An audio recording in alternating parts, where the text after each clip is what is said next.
As we mentioned earlier in the show, the New York World's 1921 front page expose spanning 3 weeks drove membership of the organization by the hundreds of thousands.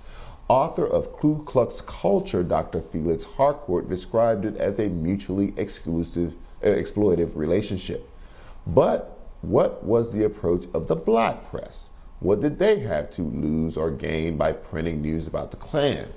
A number of black publications at the time argued that the most effective means to stifle the Klan's growth was to cut off its coverage in the media, the concept of dignified silence. But this is important to note that some outlets like The Messenger, founded by famed activist A. Philip Randolph, opposed this idea. The Messenger also lobbied readers to counter Klan violence with anti-Klan violence. For his brazenness, Randolph received several threats, one of which was delivered with a human head.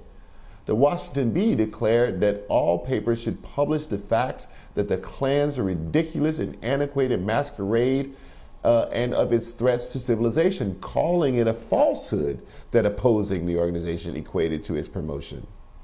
Robert Abbott of the Chicago Defender once said that, quote, "No painless death can end an influence as violent and vicious as the Ku Klux Klan, and that the Klan's burning crosses should be answered only with fire."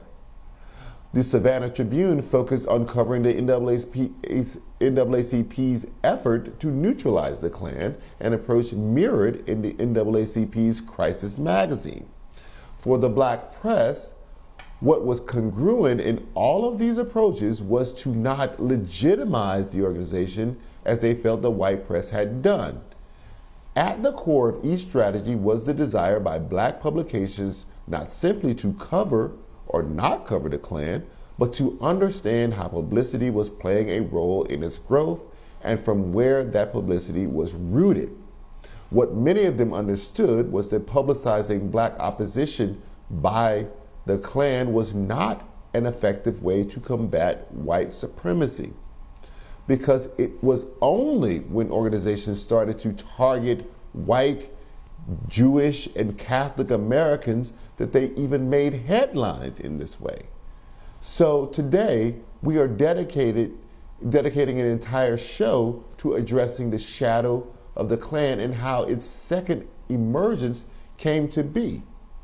We must call attention to the fact that had it not shifted its attention and its violence to white people in America, there may never have been a national spotlight on the terror that was inflicted on black lives. And that is For the Culture. Thank you for watching Prime, and have a great weekend.